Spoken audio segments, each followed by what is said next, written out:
नमस्कार दोस्तों, मैं साकिब मलिक स्टडी ट्रायंगल में आप सभी का स्वागत करता हूं।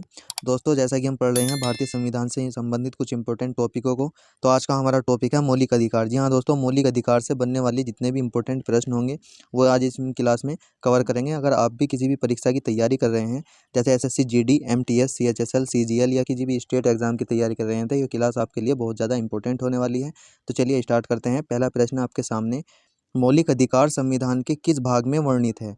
मौलिक अधिकार जो है संविधान के किस भाग में है, आप लोगों को ये बताना है। भाग 2, 3, 4 या फिर 6। तो बताइए इस प्रश्न का राइट आंसर क्या हो जाएगा। मौलिक अधिकारों की बात करते हैं तो भाग 3 में मौलिक अधिकार वर्णित है, ये आपको ध्यान रख लेना है। ऑप्शन नंबर बी आपका सही हो जाएगा। नेक्स्ट है हमारा, भारत के संविधान का भाग 3 किससे संबंधित है? राज्य के नीति निर्देशक तत्वों से, मूल कर्तव्यों से, मूल अधिकारों से या फिर नागरिकता से? तो आप सभी लोग जानते भी होंगे, मूल अधिकारों से संबंधित है भारतीय संविधान का भाग 3। तो ऑप्शन नंबर सी इसका राइट आंसर हो जाएगा। नेक्स्ट है हमारा, मूल अधिकारों को सर्वप्रथम किस देश में संवैधानिक मान्यता प्रदान की गई? मूल अधिकारों को किस देश में सबसे पहले संवैधानिक मान्यता प्रदान की गई थी, आप लोगों को ये बताना है। भारत में, संयुक्त राज्य अमेरिका में, फ्रांस में या फिर ब्रिटेन में? तो इसका राइट आंसर आपका हो जाएगा संयुक्त राज्य अमेरिका में मूल संविधान को सबसे पहले मान्यता दी गई थी। नेक्स्ट है हमारा, भारतीय नागरिकों को मौलिक अधिकारों का वर्णन है। भारतीय नागरिकों के मौलिक अधिकारों का वर्णन कहाँ से कहाँ तक है, ये आपको ध्यान रख लेना है। तो संविधान के अनुच्छेद 12 से 35 तक मौलिक अधिकारों का वर्णन दिया गया है, ये आपको याद रख लेना है। ऑप्शन नंबर ए इसका राइट आंसर हो जाएगा। अगला प्रश्न है आपके सामने, डॉक्टर भीमराव अंबेडकर ने भारतीय संविधान के किस भाग को सर्वाधिक अलौकिक भाग कहा है? भाग 1, भाग 2, भाग 3 या फिर भाग 4? तो भारतीय संविधान के भाग 3 को डॉक्टर भीमराव अंबेडकर जी ने क्या कहा है? सबसे ज़्यादा अलौकिक कहा है। तो ऑप्शन नंबर सी इसका सही हो जाएगा। नेक्स्ट है हमारा, मूल अधिकार मूल कहलाते हैं, क्यों कहलाते हैं? आप लोगों को बताना है जो हमारे मूल अधिकार है वो मूल क्यों कहलाते हैं? क्योंकि ये मानव के प्राकृतिक और अप्रतिदेय अधिकार है। तो ऑप्शन नंबर डी इसका राइट आंसर हो जाएगा। अगला प्रश्न आपके सामने है, भारतीय संविधान के भाग 3 में कुल कितने अनुच्छेदों में मूल अधिकारों का वर्णन है? भारत के संविधान में जो हमारा भाग है उसमें कुल कितने अनुच्छेद हैं जिसमें हमारे मूल अधिकार दिए गए हैं? तो आप लोगों को बताना है। तो इसमें कुल 24 अनुच्छेद हैं, ये आपको याद रख लेना है। तो ऑप्शन नंबर डी इसका सही हो जाएगा। अगला प्रश्न आपके सामने, भारतीय संविधान द्वारा भारतीय नागरिकों को कुल कितने मौलिक अधिकार प्रदान किए गए थे? भारत के संविधान में भारतीय नागरिकों को कुल कितने मौलिक अधिकार प्रदान किए गए थे? जी हाँ दोस्तों, हमसे टोटल मालूम किया है।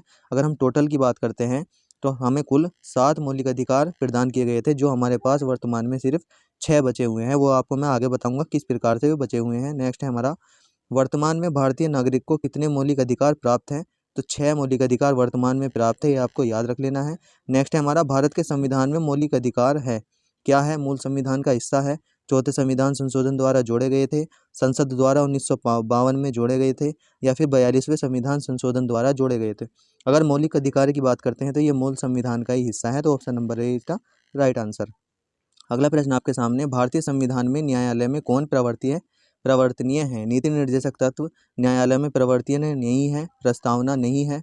अगर मूल कर्तव्य की बात करते हैं तो ये भी नहीं है, लेकिन मूल अधिकार जो है हमारे संविधान में न्यायालय में प्रवर्तनीय है। अगला है हमारा, मौलिक अधिकारों को लागू करने का दायित्व है उच्चतम न्यायालय को, उच्च न्यायालय को, उपयुक्त दोनों को या फिर भारत के मुख्य न्यायाधीश पर? तो आप सभी का राइट आंसर हो जाएगा उच्च न्यायालय और उच्चतम न्यायालय को, दोनों को ये अधिकार है। नेक्स्ट है हमारा, मौलिक अधिकारों का निलंबन कौन करता है? प्रधानमंत्री, संसद, राष्ट्रपति या फिर सर्वोच्च न्यायालय? तो इसका राइट आंसर हो जाएगा आपका ऑप्शन नंबर सी, राष्ट्रपति जो है मौलिक अधिकारों का निलंबन करता है। Option number C is the right answer. Next है हमारा, निम्नलिखित में से कौन से मामले उच्च न्यायालय तथा उच्चतम न्यायालय की अधिकारिता में आते हैं? केंद्र व राज्य के बीच विवाद, राज्यों के परस्पर विवाद, मूल अधिकार का प्रवर्तन या फिर संविधान के उल्लंघन के संरक्षण? तो इसका राइट आंसर आपका हो जाएगा मूल संविधान के प्रवर्तन जो है हाई कोर्ट और सुप्रीम कोर्ट की अधिकारिता में आते हैं। नेक्स्ट है हमारा, भारतीय संविधान के अंतर्गत मूल अधिकारों का संरक्षक कौन है?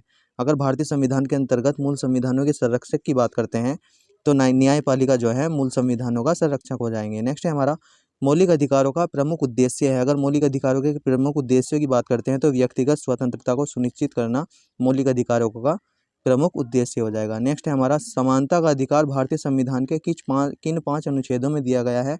अगर समानता के अधिकार की बात करते हैं तो अनुच्छेद 14 से 18 में समानता के अधिकार को दिया गया है। Option number C is the right answer.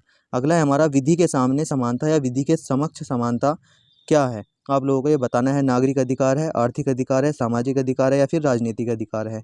तो यह एक नागरिक अधिकार है, विधि के समक्ष समानता। नेक्स्ट है हमारा भारतीय संविधान की छुआछूत उन्मूलन से संबंधित अनुच्छेद है। अगर छुआछूत का अंत की बात करते हैं तो वो किस अनुच्छेद में है? तो इसका आपका राइट आंसर हो जाएगा अनुच्छेद 17 में छुआछूत का अंत। ये आपको ध्यान रख लेना है। नेक्स्ट है हमारा निम्नलिखित में से भारतीय संविधान में कौन से अनुच्छेद में किसी भी रूप से अस्पृश्यता निषेध के लिए प्रावधान दिया गया है? जी हाँ दोस्तों, जो अस्पृश्यता है, अस्पृश्यता है, इसके निषेध के लिए प्रावधान किस अनुच्छेद में दिया गया है? तो अनुच्छेद 17 में ही जो छुआछूत का अंत है वो इसी प्रकार से इस प्रश्न को घुमाकर मालूम कर लिया है। तो आपका option number B right answer हो जाएगा। अगला है हमारा समानता का अधिकार भारतीयों के लिए सुनिश्चित करता है। जी हाँ दोस्तों, जो हमारी समानता का अधिकार है वो भारतीयों के लिए क्या सुनिश्चित करता है, आप लोगों को बताना है। तो ये धार्मिक समानता, आर्थिक समानता और सामाजिक समानता, ये सभी को सुनिश्चित करता है। ऑप्शन नंबर डी सही हो जाएगा। नेक्स्ट है हमारा 1995 में पारित अस्पृश्यता अपराध अधिनियम को वर्तमान में किस नाम से जाना जाता है?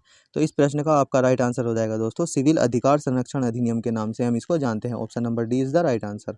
अगला प्रश्न है आपका निम्नलिखित अनुच्छेदों में कौन भिन्न वर्ग में आता है? अनुच्छेद 14, 15, 16 या फिर 19? अगर हम इसकी बात करते हैं तो अनुच्छेद 19 इसमें अलग हो जाएगा। ये सब समानता के अधिकार हैं। ये हो जाएगा आपका स्वतंत्रता का अधिकार। ऑप्शन नंबर डी इसका राइट आंसर हो जाएगा। अगला प्रश्न है हमारा भारत में समाचार पत्रों का स्वतंत्र क्या है? तो इस प्रश्न का आपका सही आंसर हो जाएगा दोस्तों संविधान के अनुच्छेद 19 के फर्स्ट क में विशेष रूप से उपबंधित है भारत में समाचार पत्रों की या प्रेस की स्वतंत्रता। नेक्स्ट है हमारा स्वतंत्रता के मूल अधिकार से संबंधित संविधान के अनुच्छेद 19 के अंतर्गत कितने प्रकार की स्वतंत्रताएं बताई गई हैं? आप लोगों को ये बताना है। तो 6 प्रकार की स्वतंत्रता है, ये आपको याद रख लेना है। नेक्स्ट है हमारा स्वतंत्रता का अधिकार संविधान के किन अनुच्छेदों में वर्णित है? अगर स्वतंत्रता के अधिकार की बात करते हैं तो अनुच्छेद 19 से 22 तक हमारे संविधान में स्वतंत्रता का अधिकार वर्णित है। तो ऑप्शन नंबर 20 का सही आंसर हो जाएगा। अगला है हमारा भारत के संविधान का निम्नलिखित में से कौन सा अनुच्छेद प्रेस की स्वतंत्रता से संबंधित है? अगर प्रेस की स्वतंत्रता की बात करते हैं, मैंने अभी आपको बताया भी है, तो इसका आपका राइट आंसर हो जाएगा अनुच्छेद 19 में प्रेस की स्वतंत्रता का प्रावधान दिया गया है। तो ऑप्शन नंबर ए इसका राइट आंसर हो जाएगा। अगला प्रश्न आपके सामने निम्नलिखित में से कौन मौलिक अधिकार नहीं है? बोलने का अधिकार, व्यवसाय का अधिकार, हड़ताल पर जाने का अधिकार या फिर धर्म का अधिकार?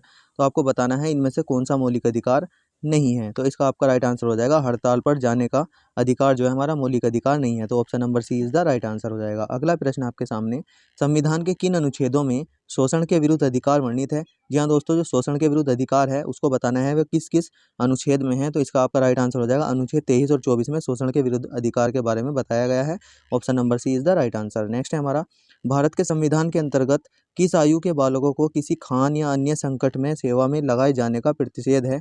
14 वर्ष से कम, 16 वर्ष से कम, 18 वर्ष से कम या फिर 21 वर्ष से कम? तो इसका आपका राइट आंसर हो जाएगा 14 वर्ष के से कम के बच्चों को हम किसी भी खान या संकट में सेवा में लगाए जाने के प्रतिषेध करते हैं। नेक्स्ट है हमारा भारतीय संविधान के अनुसार किसी भी व्यक्ति को जिसे गिरफ्तार या बंदी किया जाता है सबसे नज़दीकी मजिस्ट्रेट के समक्ष उपस्थित करना होगा। जी हाँ दोस्तों, आपके ऑप्शन हैं 12 घंटे के अंदर, 24 घंटे के अंदर, 48 घंटे के अंदर या फिर 72 घंटे के अंदर। जी हाँ दोस्तों, अगर किसी भी व्यक्ति को गिरफ्तार कर दिया जाता है या बंदी बना लिया जाता है तो उसको 12 घंटे या 24 घंटे के अंदर नज़दीकी मजिस्ट्रेट के पास उपस्थित करना ही होगा। तो आपका राइट आंसर हो जाएगा ऑप्शन नंबर बी। नेक्स्ट अगर हम बात करते हैं निम्नलिखित में से किस अनुच्छेद में कहा गया है कि किसी भी व्यक्ति को एक ही अपराध के लिए एक बार से अधिक अभियोजित दंड नहीं किया जा सकता? जी हाँ दोस्तों, एक अपराध के लिए एक ही सजा होगी। ये किस अनुच्छेद में किया गया है? तो इसका राइट आंसर हो जाएगा अनुच्छेद 20 में ये प्रावधान दिया गया है। ऑप्शन नंबर ए इसका राइट आंसर हो जाएगा। अगला प्रश्न आपके सामने भारतीय संविधान के अनुच्छेद 25 का संबंध किससे है? समानता के अधिकार से, संपत्ति के अधिकार से, धर्म की स्वतंत्रता से या फिर अल्पसंख्यकों की स्वतंत्रता से? तो दोस्तों आपका इसका राइट आंसर हो जाएगा धर्म की स्वतंत्रता जो है अनुच्छेद 25 के अंतर्गत दी गई है। ये आपको ध्यान रख लेना है। ऑप्शन नंबर सी इसका सही उत्तर हो जाएगा। नेक्स्ट है हमारा धार्मिक स्वतंत्रता का अधिकार किस अनुच्छेद के द्वारा दिया गया है? अगर धार्मिक स्वतंत्रता की बात करते हैं, मैंने अभी आपको पिछले प्रश्न में भी बताया है अनुच्छेद 25 में धार्मिक स्वतंत्रता का अधिकार है। नेक्स्ट है हमारा भारतीय संविधान के किस अनुच्छेद में संवैधानिक उपचारों का अधिकार दिया गया है? जी हाँ दोस्तों, जो हमारे संवैधानिक उपचारों का अधिकार है वो आर्टिकल 32 या अनुच्छेद 32 में दिया गया है। Option number C right answer हो जाएगा। नेक्स्ट है हमारा निम्नलिखित मौलिक अधिकारों में से किसे डॉक्टर भीमराव अंबेडकर जी ने संविधान का हृदय या फिर आत्मा कहा है? जी हाँ दोस्तों, आपको बताना है ऐसा कौन सा मौलिक अधिकार है, कौन सा अनुच्छेद है जिसको डॉक्टर भीमराव अंबेडकर जी ने संविधान की आत्मा कहा है। तो आप सभी लोग जानते होंगे जो अनुच्छेद 32 में है संवैधानिक उपचारों का अधिकार को डॉक्टर भीमराव अंबेडकर जी ने संविधान की आत्मा कहा है। ऑप्शन नंबर बी इसका राइट आंसर हो जाएगा। अगला है हमारा, संपत्ति के मौलिक अधिकार को कब समाप्त किया गया था। जी हाँ दोस्तों, जो हमारे मौलिक अधिकार थे 7 थे, लेकिन वर्तमान में 6 हैं। तो एक संपत्ति का मौलिक अधिकार था जिसको हटा दिया गया था। कब हटाया गया था आप लोगों को ये बताना है। तो इसका राइट आंसर हो जाएगा 44वें संविधान संशोधन सन 1978 में हटा दिया गया था। और अब हमारे वर्तमान में 6 मौलिक अधिकार बचे हुए हैं। नेक्स्ट है हमारा, मौलिक अधिकारों को लागू करने के लिए रिट जारी की जाती है संसद के द्वारा, राष्ट्रपति के द्वारा, हाई कोर्ट के, ये सुप्रीम कोर्ट के द्वारा, या फिर चुनाव आयोग के द्वारा। तो दोस्तों इसका राइट आंसर आपका हो जाएगा उच्चतम न्यायालय द्वारा या सुप्रीम कोर्ट के द्वारा ये रिट जारी की जाती है। आप लोगों को ये बताना है। नेक्स्ट है हमारा दोस्तों, कुछ इंपॉर्टेंट प्रश्न मौलिक अधिकारों से थे जो आपकी परीक्षा की दृष्टि से बहुत ज़्यादा इंपॉर्टेंट होने वाले थे। अगर आपको वीडियो अच्छी लगी है और हमारा कंटेंट अच्छा लगा है तो वीडियो को लाइक शेयर जरूर करना और सब्सक्राइब जरूर करना। जय हिंद दोस्तों, धन्यवाद।